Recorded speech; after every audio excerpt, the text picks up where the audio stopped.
Gold, trusted gold buyers. మీరు తాకట్టు పెట్టిన బంగారాన్ని విడిపించి ఈ రోజు ఉన్న మార్కెట్ ధరకు కొనబడను.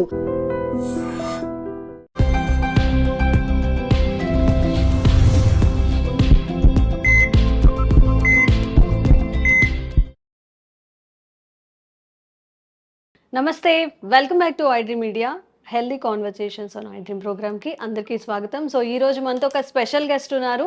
పరిచయం అక్కర్లేదు, బోలెడ్ అని వీడియోస్ ఉన్నాయి యూట్యూబ్లో. అలా నవ్వుతూనే ఎంతో ఆరోగ్యంగా ఎలా ఉండాలి, మన ఆరోగ్యాన్ని ఎలా కాపాడుకోవాలని బోలెడ్ వీడియోస్ ద్వారా చాలా అవేర్నెస్ కల్పిస్తున్నారు. ప్రకృతి వనం ప్రసాద్ గారు ఉన్నారు, మాట్లాడేద్దాం. నమస్తే సార్, ఎలా ఉన్నారు సార్? బాగున్నా, సూపర్ బాగుంది. సో కొన్నిసార్లు ఎంత ఈజీగా వచ్చే ఆరోగ్యాన్ని మనం ఎందుకు ఇంత కాంప్లికేట్ చేసుకుంటున్నాం అనిపిస్తుంది. ఇప్పుడు అర్లీ 30sలో కూడా కూర్చుంటే లేవలేరు, జస్ట్ అలా ఆనుకుంటే మెడ నొప్పులు, వీపు నొప్పులు, అంటే స్ట్రెస్ఫుల్ లైఫ్ ఇదంతా లీడ్ చేస్తున్నారు కదా. సో ప్రశాంతంగా ఉండాలి, హెల్దీగా ఉండాలి అంటే ఇప్పుడున్న యువతకి మీరు ఏం సజెస్ట్ చేస్తారు? అదే, ఇప్పుడు ప్రతి పనికి ఏదో ఒకటి చేస్తే రిజల్ట్స్ వచ్చేట్లుగా ఉండేది. ముందు దంచితే జొన్నలు వస్తాయి, గడ్డి కోస్తే ఆవులు గడ్డి వస్తుంది, పిచ్చిఫీర వస్తుంది, కింద కూర్చొని ముగ్గులు వేస్తే వస్తుంది, ఈసిరితే వస్తుంది, దంచితే. సో అన్ని లిమ్స్ మూవ్ అయ్యేటివి జీవన విధానంలో అవన్నీ చేసుకుంటేనే మన ఆరోగ్యంగా ఉంటాం అనేది డిఫైన్డ్. ఆరోగ్యం కోసం అది చేయలే, మన ఆహారం కానీ చేతుర్తులు కానీ మన జీవన విధానం కానీ అవన్నీ ఎంతో కొంత పని చేస్తేనే అవుట్పుట్ వచ్చేది. అవును, ఇప్పుడు టెక్నాలజీ అనే ముసుగులో ఏమీ చేయకుండా ఉంటే ఎట్లా రావాలా? అన్ని మెషిన్స్ చేస్తున్నాయి. అది పెద్ద ఫార్స్. అది ఇట్లా కొడితే లైట్ పడాలా? ఏందిరా అది? అడిగి స్విచ్ చేసుకోలేవేమిరా? నీకు ట్యాప్లో నీళ్ళు వస్తూ ఉన్నాయి, ఏసీలు ఉన్నాయి, వేడికి చల్లగా వేడి ఇన్ని ఉన్నాయి కదా. ఇంకా దాన్ని ఇంకా ఇంకా సొఫిస్టికేట్ చేసి అసలు మనం మనుషులకే సంబంధం లేకుండా ఆర్టిఫిషియల్ ఇంటెలిజెన్స్ ఏదో వచ్చింది, ఏదో ఎక్కడికి పోతారు అని.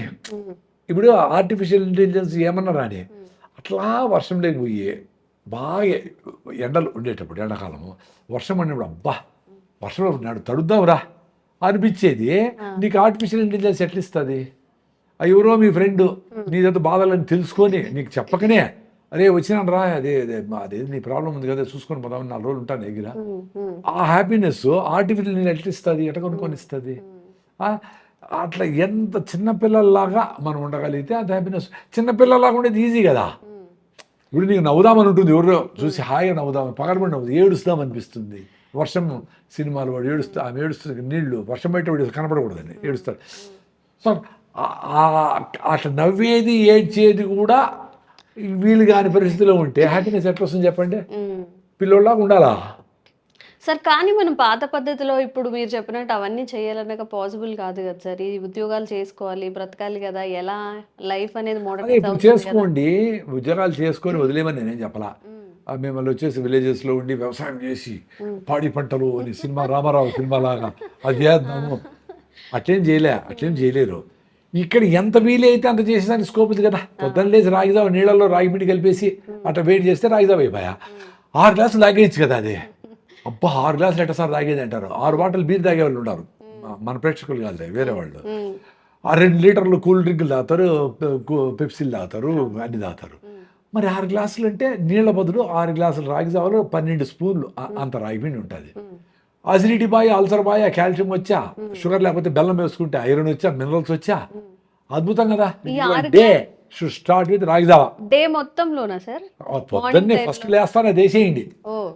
తర్వాత మీరు బయటకు వెళ్ళేటప్పుడు మీ జొన్నలు రాగి ముద్ద తింటారో, జొన్న రొట్టె తింటారో, సద్ద రొట్టె తింటారో, 1 కిలో సాంబార్లో 1 కిలో కుదరలేదు, ఫుల్గా బాగా వేడిగా చేసుకొని తినేసేయండి. That 1 meal should give you energy till evening. నాకు అట్లే ఉంది ఈ ఏజ్లో కూడా. నేను రాత్రంతా జర్నీ చేసిన, ట్రైన్లో చేసిన, రెడీ అయిపోయిన వచ్చేసిన. టైం చూసే 3 గంటల ప్రయాణం చేసి 1 రోజు రెస్ట్ తీసుకుంటారు. ఏమంటే ప్రయాణం చేయాలి అంటే ప్రయాణంలో ఏమైనా బస్సును తోసుకొని వచ్చినాడు, బస్సులో కూర్చొని వచ్చినాడు, కాళ్ళు చాపుకున్నాడు, ఏసీ క్యాబ్లో వచ్చినాడు, ఇప్పుడు ప్రయాణం చేస్తే టైర్డ్ అయిపోతావు ముందుగానే ఆటో సజెషన్ ఇచ్చుకుంటాడు. సో దాంతో మెంటల్గా వీక్ అయినారు. సార్ ఒక చిన్న డౌట్ ఏంటంటే 1 మీల్ ఏ డే అని చెప్తున్నారు. ఇప్పుడు డాక్టర్స్ సజెస్ట్ చేస్తున్నారు, సెలబ్రిటీస్ చేస్తున్నారు అందరూ. ఓకే. కానీ ఎలా చేయాలి? ఎవరు చేయాలి? ఎక్సెప్షన్ ఉందా? షుగర్ పేషెంట్స్ గానీ, ఎవరైనా చిన్న పిల్లల్లో గానీ, ప్రెగ్నెంట్ అలా వాళ్ళు చేయొచ్చా? సరే అంటే 2 పూటలు తినొచ్చు. హ్మ్. ప్రెగ్నెంట్, కొంచెం పేషెంట్లు, హ్మ్. వీక్‌గా ఉండేవాళ్ళు 2 పూటలు తినొచ్చు నో డౌట్. కానీ పొద్దున్న ఫుల్‌గా తిని హ్మ్. ఓ 6 to 8 అవర్స్ గ్యాప్ ఇచ్చేసి మళ్ళీ సాయంత్రం 5 గంటలకు సెకండ్ మీల్ లైట్‌గా కంప్లీట్ చేస్తే సూపర్. బట్ ఏది తినాలా అని. ఇప్పుడు ఏం తినాలి? మెత్తగా ఉండే రైస్‌తో చేసిన ఇడ్లీ, ఉప్మా, పొంగలు ఇట్లాంటివి కాదు. నూడిల్స్ ఇవన్నీ కాదు. అంటే ఏ ఏం తిన్నా 2 సార్లేగా తింటున్నాం అంటారు మళ్ళీ అందులో. అదే మీరు రైస్ తింటే ఉండలేరు. హ్మ్. 8 అవర్స్ 2 సార్లు తిని ఉండలేరన్నమాట. బిన్న అరిగిపోతుంది. లోపల ఫైబర్ లేదు. అది వచ్చిందంతా గ్లూకోజ్గా మారిపోతుంది. మీకు కావాల్సింది 6 లీటర్ల బ్లడ్ ఉంటుంది మీకు. మీకు 6 గ్రాములు గ్లూకోజ్ ఉంటే అది ఫైర్ అవుతా ఉంటే ఎనర్జీ వస్తే ఇట్లా ఉంటారు. 60 గ్రాములు ఉంటే 600 గ్రాములు వస్తే ఇంత బకెట్ బిర్యానీలు, ఐస్ క్రీములు లోడ్ చేసేసి దానంతా ఏం చేయాలని పెద్ద క్వశ్చన్ అయిపోయి బాడీకి అది వాడేదేదో వాడుకుంటుంది. నీళ్ళదంతా గ్లైకోజన్గా మార్చి లివర్లో మజిల్స్లో ఎత్తి పెడతారు. స్టోర్ చేస్తుంది మళ్ళీ వాడుకుందామని. అది వాడే లోపలనే మళ్ళీ నువ్వు 11 గంటలకు మళ్ళీ బజ్జీలు వేస్తేవి, మళ్ళీ పునుగులు వేస్తేవి, 1 గంటకి వేస్తేవి, 4కి వేస్తేవి, 7కి వేస్తేవి, 11కి వేస్తేవి. సో ఈ గ్లైకోజన్ అంతా తీసి మళ్ళీ ఫ్యాట్గా కన్వర్ట్ చేసి ఫ్యాట్గా ఎత్తి పెడతారు. మళ్ళీ ఎప్పుడన్నా వాడుకుందాం లేదు. ఇప్పుడు ఈ బెల్లీ ఫ్యాట్లు ఇవన్నీ అవేనా? బెల్లీ ఫ్యాట్ అంతా ఎత్తిపెట్టింది అదే. రిచ్గా ఉండవు మా నువ్వు అని ఎత్తి పెడతారు. మరి మీకు అంత ఫ్యాట్ అక్యుములేషన్ అయిపోయిందంటే ఎంత ఎక్స్ట్రా తింటా ఉంటారు అనవసరంగా. సో దాన్ని కరిగించాలంటే పరిగెత్తాలా. పరిగెత్తి అని ఊపిరి మీకు బయట పోతే ఫ్యాట్ బర్న్ అయ్యి బయట వస్తుంది. నడిస్తే మంచిదే, ఫ్యాట్ బర్న్ కాదు. ఎందుకంటే మీరు నడుస్తూ ఉన్నారనే ఒక ఉద్దేశంతో నార్మల్ కంటే ఎక్కువ తింటారు. అబ్బా ఈరోజు 10,000 స్టెప్స్ వేసినానని 2 బిర్యానీలు తింటారు. సో ఏమైంది? బ్యాలెన్స్ అయిపోయింది కరిగించిన దానికి. సో దాంతో మీకు యాక్చువల్గా బరువు తగ్గడంలే. బరువు తగ్గకుండా ఉండేది పెద్ద ప్రాబ్లం అన్నిటికంటే. మరి ఏం తినాలి సార్? మరి అదే ఏం తినాలి? ఏ ఫుడ్ మంచిగా మిల్లెట్స్తో హై ఫైబర్ ఉండే ఫుడ్ అంటే రాగులు, సద్దలు, జొన్నలు కూడా మిల్లెట్సే. మీకు అంతగా సాంబార్ వద్దు అనుకుంటే రాగులు, జొన్న, సద్దలు కూడా జొన్న రొట్టెలు వేడిగా చేసుకొని పెద్ద జొన్న రొట్టెలు 3 పెట్టుకొని అన్ని గుళ్ళో పెడతారు కదా, గుగ్గిళ్ళు, బఠానీలు, శనగలు, అలసందలు, ఒక ఆకుకూర, మునగాకు, అవిసె ఆకు, ఏదన్నా తోటకూర, ఏదైనా పప్పు, దాంతో పప్పు వేసి బాగా ఇంత పప్పు అసలు అనుకుంటేనే నాకు నోట్లు నీళ్ళు వస్తామండి. మీరు చెప్తుంటే మాకు అలా. మరి దాని మీద ఎందుకు రెస్పెక్ట్ లే? జొన్న రొట్టి, రైస్ అంటే టేస్టీగా ఉండదు. టేస్టీగా ఎంత అద్భుతంగా ఉంటాయి, టేస్టీగా ఉంటాయి. అవన్నీ వేడిగా రొట్టె చేసి ఆ పప్పు చేసుకొని ఆ పొడి వేసుకొని ఆ పుళ్ళకి నెయ్యి వేసుకొని అదేది కరివేపాకు కారం వేసుకొని దాంట్లోకి నెయ్యి వేసుకొని పల్లీల పచ్చడి వేసుకొని అని అన్నిటితో బాగా 3 రొట్టెలు ఆకుకూర అన్ని తినేసి మళ్ళీ ఎందుకు నీ మైండ్కి అట్లా హ్యాపీనెస్ వస్తుంది. థ్యాంక్స్ అమ్మా అని చెప్తాది వాడి. చూసుకోండి, మీరు ఎక్స్పీరియన్స్ చూసుకోండి. నేను వెజిటేరియన్ కదా కాబట్టి అవే చెప్తాను. నాన్ వెజ్ తినచ్చా? నాన్ వెజ్ తినే అవసరం లేదని నేను ఇప్పుడు బాగుండా. నాన్ వెజ్ అవసరం లే. చాలా కారణాల వల్ల నాన్ వెజ్ వద్దాను. ఎందుకంటే 1 కేజీ చికెన్ తయారు చేయడానికి 8 కేజీలు గ్రెయిన్ కావాలి. 8 కేజీలు గ్రెయిన్ పెడితే అది 8 కేజీలు గ్రెయిన్ అంటే సద్దలు కానీ, రాగులు కానీ, జొన్నలు కానీ, మొక్కజొన్నలు కానీ ఏదైనా 8 కిలోలు కావాలి. సో 8 కిలోలు ఎంతమంది తింటారు? 1/4 కిలో తిన్నా 32 మంది తింటారు. చికెన్ ఒకటే తింటాడు, 2 తినేస్తారు చికెన్. మరి 32 మందికి కావాల్సిన ఫుడ్ని ఇద్దరు తినేస్తే దీనికి మళ్ళీ అవి పండించేదానికి నీళ్లు, కరెంటు, ఇన్పుట్, డబ్బులు, ఏది సజ్జలు, జొన్నలు, రాగులు వాటికేసి ఫీడు. సో వీటిని మళ్ళీ క్లీనింగ్కి దానికి వాటినంతా ఎన్విరాన్మెంట్ కలుషితం చేసి అవన్నీ బారేసి చెరువులు అంతా వేసి కంపు చేసి సో దాన్ని పెంచడానికి నీళ్లు, క్లీనింగ్ అవన్నీ. సో ఎంత వాటర్ వేస్ట్, ఎంత కరెంట్ వేస్ట్ అవసరమా అనేది క్వశ్చన్ చేసుకుంటే ఎన్విరాన్మెంటల్లీ కూడా ఇదండి. సో బయట అమెరికన్ మెడికల్ అసోసియేషన్ వీళ్ళందరూ రెడ్ మీట్ అంటే పెద్ద అనిమల్స్, రెడ్ మీట్ అంటే పెద్ద అనిమల్స్, బీఫ్ ఇట్లాంటివి. సో ఇట్లాంటివన్నీ మంచిది కాదు, కలోన్ క్యాన్సర్ వస్తుంది నైనా అని చెప్పి ప్రూవ్ అయిపోయింది. నేను వద్దురా స్వామి అని చెప్తా ఉంటాను. మరి అంత మాంసాహారులే వాళ్ళు రీసెర్చ్లు చెప్పినారు కదా. రెండోది వెజిటేరియన్స్కి నాన్ వెజ్ కూడా బేసిక్ డిఫరెన్స్ చెప్తాను. వెజిటేరియన్స్కి ఇంటెస్టిన్ లాంగ్ ఉంటుంది. అంటే ఆవులు, మేకలు మనకు అందరికీ 7 మీటర్స్ ఉంటుంది, అంటే 20 అడుగులు పొట్ట. నాన్ వెజిటేరియన్స్కి షార్ట్ ఇంటెస్టిన్, పులులు, సింహాలు, కుక్కలు అన్నిటికీ కూడా షార్ట్ ఇంటెస్టిన్. రెండోది కింద మనకు సైడ్ కదులుతుంది ఇట్లా. కుక్కలకి, నాన్ వెజిటేరియన్కి పైకి కిందకే కదులుతుంది, సైడ్ కదలదు, కింద కదలదు. ప్లస్ నాన్ వెజిటేరియన్ చూస్తానే మన కంపు కొడుతుంది. చేపలు, మాంసం తీసుకురావడానికి వెళ్ళినప్పుడు అట్లనే ఫీల్ అవుతుంది. వాటికి జల్లు గారుతుంది. కుక్కలకి వాటి ఫుడ్ కాబట్టి. నాకు జొన్న రొట్టె అంటే జల్లుగారిది లోపల, మామిడి పండు అంటే నోట నీళ్ళు వస్తాయి, సీతాఫలము అబ్బా ఎప్పుడు వస్తుందా, పనసకాయ అట్లా. సో మనకి ఏది ఫుడ్డో అదే వేస్తానే మనకి ఫీలింగ్స్ మారుతాయి లోపల, అది నీ ఫుడ్ కాబట్టి. ప్లస్ నీళ్లు మనం గుట్ట కూడా తాగుతాం, ఇన్ని నీళ్లు. ఆవులు చూడండి, గుర్రాలు ఆవులు మేకలు అన్నీ ఎక్కువ తాగుతాయి. ఈ నాన్ వెజిటేరియన్ ఏంటి గతుకుతాయి, అట్లా నీళ్ళు కొంచెం చాలు, వాటికి ఎక్కువ అవసరం. సో ఈ ఇన్ని కారణాల వల్ల నేను వెజిటేరియన్ బాగుండా. నాకు వచ్చిన 35 ఏళ్ళు అయింది, 35 years అయింది. నేను మానేసిండే జీవహింసాన్ని మానేసిన. నేను పోయేవాడిని మాంసం అంగడికి, అక్కడ ఇన్ని వాటికి బాధపడి ఇవన్నీ చూసి వద్దనుకుని ఆపేసిన. తర్వాత 2-3 సార్లు ఎప్పుడో తినింటా ఈ 35 ఏళ్ళలో, 10 ఏళ్ళు 20 ఏళ్ళ ముందర.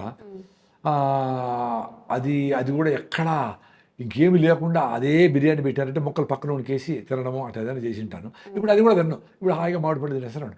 అంటే నీ అంతకు నీకు అది ఎందుకు వద్దు, ఇన్ని కారణంలో వద్దు కాబట్టి నీ మైండ్ చూడు, డ్యూయల్ మైండ్ ఉంటుంది. అరే ఒకటి చెప్తా ఉంటుంది, మంచి చెడు ఇట్లా సినిమాలు వచ్చాయి కదా, స్వర్గం నరకం అట్లాడు, దాన్ని చెప్తా ఉంటుంది నీ మైండే. రే ప్లీజ్ పొద్దున లేరా, పరిగెత్తరా, అలా రేపు నీ బర్త్డేరా, 10 ఏళ్ళ నుంచి నువ్వు పొద్దున్న తగ్గాలనుకుంటాడు అని చెప్తావు, అలారం పెడతావు పొద్దున లేదని, దీని అబ్బాని లేస్తుంది, దాన్ని కొట్టి ఆపేసి దాన్ని బెడ్షీట్లు వేసి మూల వేసేసి మళ్ళీ లేచి 8 గంటలకి నువ్వు వేస్ట్ ఫెయిల్వరా అని 100 సార్లు తిట్టుకుంటావు. ఎవరో తిట్టేది నేను ఒకసారే, నిన్ను తిట్టుకునే పరిస్థితి ఎప్పుడు వచ్చింది అనుకో, ఎప్పుడు ఒకసారి ఓకే, 2 సార్లు ఓకే, బట్ రోజంతా అట్లే ఉంటే సో నీ మీద కాన్ఫిడెన్స్ పోతుంది, నువ్వేం చేయలేవు. ప్రొక్రాస్టినేషన్ గట్టిగా చెప్పుకోవడమే కదా.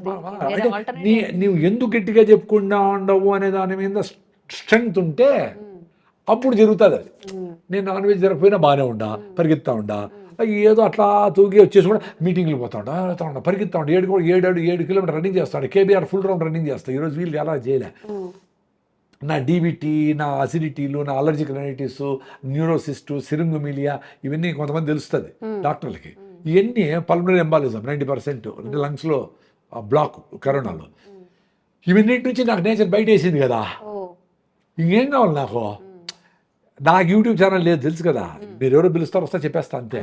దీని తర్వాత ఏమైంది, ఏం టైటిల్ పెట్టుకున్నారు, ఎంతమంది చూసారు, ఏమీ నాకు సంబంధమే లే. నా ఎక్స్పీరియన్స్ చెప్తా. నేనే మిల్లెట్స్ తినమని చెప్పిన, బాగా తిన్నా, నేను కూడా బాగా సన్నగా అయిపోయినా, ఎక్కువ రన్నింగ్లో వీక్నెస్ వచ్చింది, రైట్ లెగ్ ఏం రా చూస్తే B12. సో సన్నగా ఉండేవాళ్ళు ఎక్కువ మిల్లెట్స్ తినకూడదు. మీరు తినే ఫుడ్ దంపుడు బియ్యమో, దేశీ బియ్యమో, జొన్న రొట్టెలో, సద్ద రొట్టెలో కూడా ఒక పూట తినండి, ఒక పూట మాత్రం మిల్లెట్స్ తినండి. ఆ మిల్లెట్స్తో కూడా మీకు ఇష్టంగా చేసుకోండి, ఇడ్లీ, దోశ, పొంగలు, బిసిబేడబాతు, ఏదో మీకు ఇష్టమైన ఫుడ్డే చేసుకుందానండి.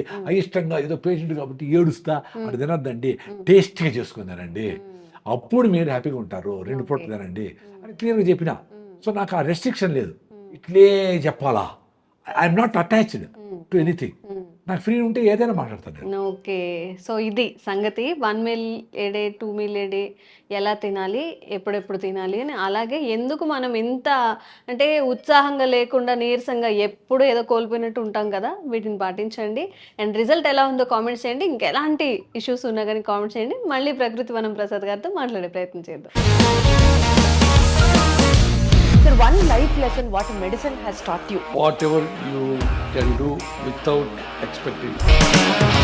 బట్ ఐ రియలీ బిలీవ్ మన పాజిటివ్ యాటిట్యూడ్ ఉంటేనే మనం ఏదైనా సాధించగలం. గట్ని మనం కరెక్ట్గా డీల్ చేసినట్లయితే అది మనకి పాజిటివ్ హార్మోన్స్ని రిలీజ్ చేస్తుంది. షుగర్ వచ్చిన వాళ్ళ పరిస్థితి ఏంటి? పొట్ట దగ్గర పెరిగితే దాన్ని ఆండ్రాయిడ్ అంటారు, ఆండ్రాయిడ్ ఫోన్ కదా. అసలు థాట్స్ ఎందుకు వస్తాయి? బ్రెయిన్ డెడ్ అంటే దానికి ప్రపంచం అంతా కూడా కొన్ని నిర్దిష్టమైనటువంటి లక్షణాలు. మానసికంగా ధైర్యంగా ఉంటే క్యాన్సర్ జయించవచ్చు. You are a doctor for a cause sir, అంతే. వాళ్ళకి వచ్చిన ఆదాయం కాకుండా ఫ్రీ సర్వీస్ ఎంతమందికో చేస్తారు.